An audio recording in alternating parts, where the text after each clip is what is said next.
Hello again, you guys. It is me, Mr. Casto. As you can see, I have a Gatecrash booster box here, and then a little mini package. I got the Gatecrash booster box from DeriumsCCGs. They had a little booster box blowout and was selling them for $77. So I was like, okay, I'm gonna get one, since I had never bought a booster box before. So I was really stoked. I was like, sweet, they're usually $100. Get them for 77. That's a deal. So I bought it.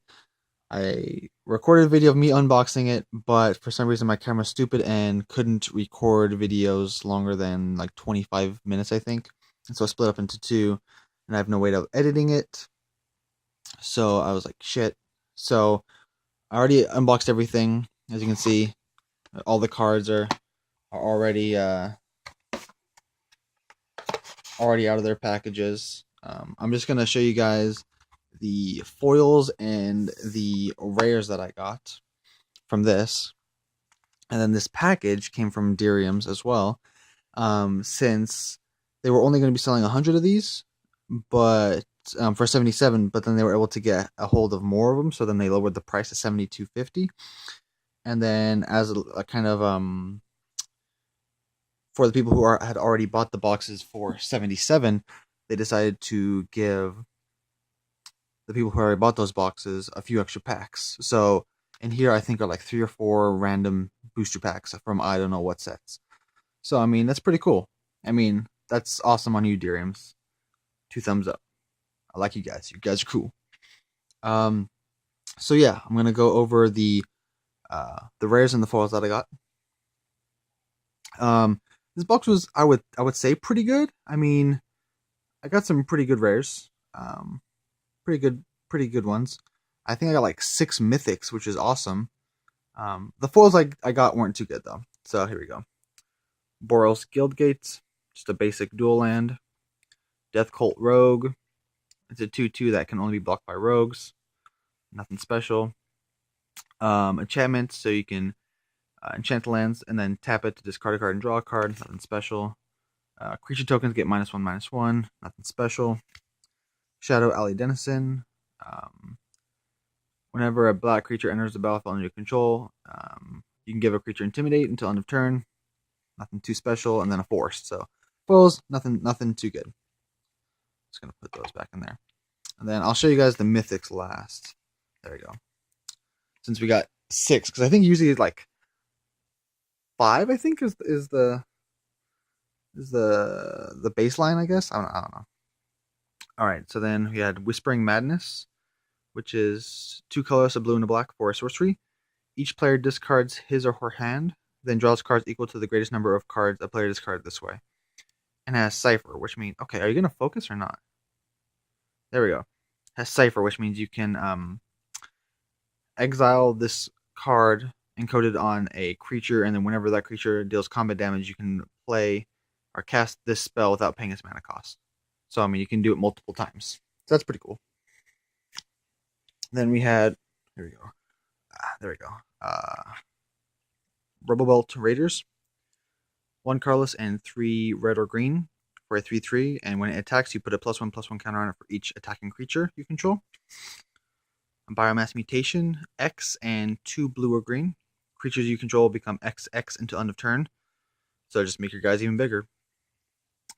Legion Loyalist, a red for a 1/1 Goblin soldier with haste. It has Battalion. When it and 2 other creatures attack, creatures you control gain first strike and trample until end of turn and can't be blocked by creature tokens this turn. That's pretty cool. From this box, I got a lot of really good red-white, which is Boros colored cards, so I'm probably going to make a Boros deck, because I have a lot of really good red-white cards. Frontline Medic, 2 colorless and a white for a 3/3 human cleric with Battalion. Whenever it and 2 other creatures attack, creatures you control are indestructible until end of turn. So that's good. And then you can sacrifice it to counter a target spell with X in its mana cost, unless its controller pays 3. So, I mean, that's pretty cool. 5 Alarm Fire, 2 colorless and or 2 red and a colorless for an enchantment. Whenever a creature you control deals combat damage, put a blaze counter on this card, And then if you remove 5 blaze counters from it, it deals 5 damage to target creature or player. So pretty cool. Signal the Clans. Focus. A red and a green for an instant. Search your library for 3 creature cards and reveal them. If you reveal 3 cards with different names, choose one of them at random and put that card into your hand. Shuffle the rest into your library. Not the greatest. Diluvian Primordial. 2 blue and a 5 colorless for a 5/5 avatar with flying. When it enters the battlefield, for each opponent, you may cast up to 1 target instant or sorcery card from that player's graveyard without paying its mana cost. If a card cast this way would be put into a graveyard, exile it instead. So, I mean, it's not bad. Not great, but it's not bad. Ogre Slumlord, 2 black and 3 colorless for a 3/3 Ogre Rogue. Whenever another non-token creature dies, you may put a 1/1 black rat creature token onto the battlefield, and rats have death touch. So that's pretty good in, like, if you have all rats, I guess, if that's a thing. Consuming Aberration, 3 colors, blue and black, for a Star Horror. Sound like I said Star Horror. Star Horror. Its power and toughness are each equal to the number of cards in your opponent's graveyards. And whenever you cast a spell, each opponent reveals cards from the top of his or her library until he or she reveals a land card, and then puts those into the graveyard. So pretty much, if you cast a spell and then they end up not having a land on their deck until like the 7th card down, then you can make this guy like a 7/7 at least. I mean, you can make him huge. Immortal Servitude, X and 3 white or black for a sorcery. Return each creature card with converted mana cost X from your graveyard to the battlefield. So I mean, if you have a lot of mana, you can get a lot of your guys back. That's pretty good. Luminate Primordial, 5 colorless and 2 white for a 4/7 avatar with vigilance. When it enters the battlefield, for each opponent, exile up to 1 target creature that player controls, and that player gains life equal to its power. I don't dig that one, to be honest. Firemane Avenger, 2 colors of red and white for a 3/3 flying angel. Whenever it and 2 other creatures attack, it deals 3 damage to target creature or player, and you gain 3 life. So this is definitely going to go in my Boros deck, for sure. And this guy as well. Foundry Champion, 4 colors, a red and a white for a 4/4 elemental soldier. When it enters the battlefield, it deals damage to target creature or player equal to the number of creatures you control. So if you have a lot of creatures, you can do a lot of damage. Oh, come on. Why don't you focus? Don't want to focus. There we go. You can pay a red to give it +1/+0 until end of turn, or you can pay a white and give it +0/+1 until end of turn. Ooze Flux, 3 colors and a red for an enchantment. You pay 1 colorless and a green and remove 1 or more +1/+1 counters from among creatures you control. And you put an XX green ooze creature token onto the battlefield, where X is the number of +1/+1 counters removed this way. I mean, that's good if you have a lot of +1/+1 counters. If you don't, then it kind of sucks. Glaring Spotlight, 1 color for an artifact. Creatures your opponents control with hexproof can be the targets of spells and abilities you control as though they didn't have hexproof. So pretty much you can target their creatures with hexproof. And then if you pay 3 colorless and you sacrifice it, then your creatures get hexproof until end of the turn and are unblockable. So I mean, it's not bad. Then we got the first dual land, Breeding Pool, which is the Simic dual land. Shockland, actually, because if you pay 2 life, then it comes into the battlefield untapped. But if you don't, then it's tapped. So I mean, that's pretty cool. Boros Reckoner, another one going in my Boros deck. 3 red or white for a 3/3 Minotaur Wizard. Whenever it is dealt damage, it deals that much damage to target creature or player. And then you can pay a red or a white to give it first strike until end of turn. So pretty much, if you block like a 7/7, then you with this guy, then you can deal 7 damage to a target creature or player. That's good. Mystic Genesis, 2 colors, a green and 2 blue. You counter a target spell, and then you put an XX green ooze creature token onto the battlefield, where X is that spell's converted mana cost. So if it's a big spell, you can get a big dude. It's pretty cool. Skarg Goliath, 6 colors and 2 green for a 9/9 Trample Beast. Also has Blood Rush, so you can pay 7 mana, 2 green, 5 colorless, and you discard it. So that way you can give a target attacking creature +9/+9 and trample until end of turn. So that's pretty cool. I think that's going to go in my mono green deck for sure. Molten Primordial, 5 colorless and 2 red for a 6/4 haste avatar with haste. When it enters the battlefield, you gain control of a target creature that an opponent controls, and then it has haste. So pretty much an active treason built into this guy, pretty much. Biovisionary, colorless and a green and blue for a 2/3 human wizard. At the beginning of your end step, if you control 4 or more creatures named Biovisionary, you win the game. So if you are able to copy this guy, or you just have 4 of them in your deck and you have them all in the field at the same time, then you win. Not bad. And then another one, Sacred Foundry, awesome. The Boros, Shockland, red or white. Pretty cool. This is, I think, is the worth the most in the entire set. And I have 2 of them, which is cool. Another Diluvian Primordial, which is whatever. Unexpected results. 2 colorless, a green and blue. Shuffle your library, then reveal the top card. If it's a non-land card, you may cast it without paying its mana cost. If it's a land card, you may put it onto the battlefield and return unexpected results to its owner's hand. So, like you're playing the lottery, pretty much. Not bad. High Priest of Penance, a white and a black for a 1/1 human cleric. When it's dealt damage, you may destroy a target non-land permanent. So, I mean, it's not too bad. Not too good, not too bad. Sorry about that. Wrecking Ogre, 4 colors and a red for a 3/3 Ogre Warrior with double strike. Has Blood Rush, so 3 colors and 2 red, and discard it, and then you can give a attacking creature +3/+3 and double strike on the turn. Another Rubble Belt Raiders, and then the last Shockland that we got, which was the Godless Shrine, which is the Orzhov Shockland, so white or black. Then Angelic Skirmisher, 4 colors and 2 white for a 4/4 Angel with Flying. At the beginning of each combat, choose First Strike, Vigilance, or Lifelink. Creatures you control gain that ability until end of turn. That's pretty good. I think so, at least.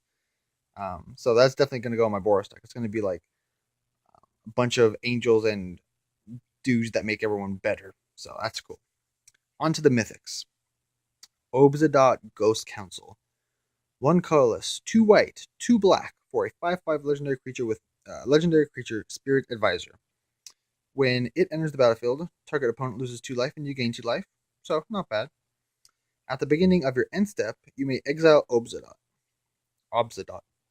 If you do, return it to the battlefield under its owner's control at the beginning of your next upkeep. It gains haste. So pretty much you can play this guy, and then you can exile him at the end of your turn, and then you can bring him back on your next turn, and he gets haste. And you can keep doing it. I mean, that's pretty awesome. So that way he can't be targeted on your opponent's turn. That's pretty awesome, I think. Giant Autophage. It's a 7/7 insect with trample. Pay 5 colorless and 2 green. Whenever it deals combat damage to a player, you put a token onto the battlefield that's a copy of this. So if this does damage to your opponent, then you get another one of these guys. So then you have 2. And then if the next turn they both do damage, then you get 2 more. That can spiral out of control real quick. Aurelius Fury. X and red or white, or X and red white. X, red, and a white. There we go. For an instant, it deals X damage divided as you choose among any number of target creatures and/or players.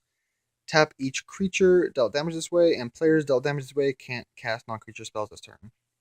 So I mean, if you have a lot of land, you can pretty much do like a bunch of damage to your opponent and just end the game. So definitely going on my Boros deck. Hellkite Tyrant. 4 colors and 2 red for a 6/5 dragon with flying and trample. It deals combat damage, or when it deals combat damage to a player, you gain control of all artifacts that player controls. And then at the beginning of your upkeep, if you have 20 or more artifacts, you win the game. So if you're playing against like an Infinity deck or a deck that has all artifacts, you can just take all of their stuff and then you win. So I mean that can be pretty good, but that's very situational. Death Pact Angel. 3 colors, a white and 2 black for a 5/5 angel with flying. And when it dies, you put a 1/1 white and black cleric creature token on the battlefield. And it has, you pay the same mana, you tap it, and you sacrifice it to return this guy to the battlefield from the graveyard. So pretty much it never goes away unless you exile it. So that's pretty cool. And then this one, which is really freaking hard to say. Borg Most Enraged, I guess. 4 colors, 2 red, 2 green. For a 7/6 Cyclops as trample, and when it deals combat damage to a player, you reveal the top 3 cards of your library. Put all land cards revealed this way into your hand and the rest into your graveyard. If you discard a land card, then it deals 3 damage to target creature or player. I mean, that's, again, situational, but I mean, that'd be pretty good if you have too many cards in your hand, and you have, like, if you have like 9 cards, or say you have 10 cards in your hand, you have 3 lands, you discard 3 lands, you do 9 damage to your opponent. That's pretty good in my opinion. But again, situational. Alright, that was the Gatecrash booster box. Now let's get on to this. I was hoping it wouldn't take me too long to get through that, but kind of did. Let's see. It comes with a little note. It says, we wanted to let you... DeriumsCCGs. It says, we wanted to let you know that we dropped the price of the Gatecrash booster box by $5. We do not feel right doing this without compensating you for spending more money than other people. Well, please accept these few booster packs as our way to thank you for giving us money. Thank you, Derium. So, yeah. That's the reason why I got another Gatecrash pack, a Favor Forge pack, and a M14 Corset pack. So that's interesting. I haven't opened one of these before. I opened a bunch of these not too long ago. And yeah. So, let me see. Okay, this one. M14. I'm just going to kind of skim through the commons and then go straight to the uncommons and rares. So, Astrophobia, Horn, Lightning Talons, Polyaskin, Comb Scour. Whoa, that's cool looking, but weird and creepy. That's why I love Magic. The artwork is just so cool. Gnawing Zombie, Wall of Swords, Vial of Poison, the rare. Oh, I got another. Oh snap! Oh, I got a Jace Memory Adept. Oh snap! All right, cool. 2 blue and 3 colors for a 4 loyalty Planeswalker. His +1 ability is to draw a card, and target player puts the top card of his or her library into his or her graveyard. 0 ability, target player puts the top 10 cards of his or her library into his or her graveyard. And then ultimate, which is -7, any number of target players each draw 20 cards. Whoa. That's interesting. This might go into like a mill deck for that 0 ability. That's pretty cool. Forest, and then a whatever card. But whoa! A Planeswalker. Alright, cool. I have no idea how much that guy's worth, but alright, I'll take it. Could you imagine if we got like a Domru Raid out of this, or like a what's the other guy's name? Oh, Gideon. All right, focus. Board Skills Gate, Sky Games, Gore Clan Rampager, Fire Fist Striker, White of Precinct 6, and the rare Illusionist Bracers. 2 colors for an artifact. Equipment. Whenever an ability of equipped creature is activated, if it isn't a mana ability, copy that ability. You may choose new targets for that copy. Equip costs 3. Okay, that doesn't excite me too much, to be honest, so whatever. And then Soldier Token and the land card. So, alright, so Gatecrash pack, not so exciting. Fate Reforged time. Let's see what we get here. Focus. There we go.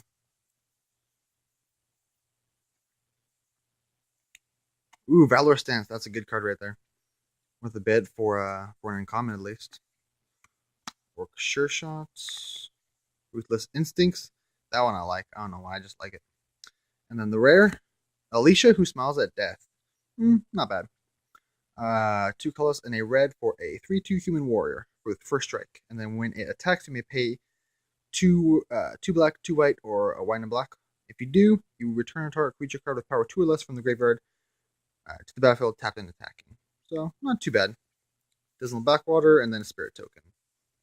So, not too bad. I should have finished with the M14 because, geez, I did not expect us to get another Planeswalker. Woo! I don't know what that was.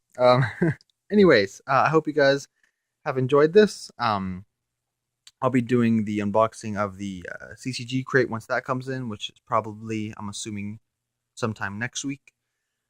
And yeah, I hope you guys have enjoyed this. If you did, leave a like, comment down below what you want me to do, anything like that. I don't know. Just do whatever you got to do.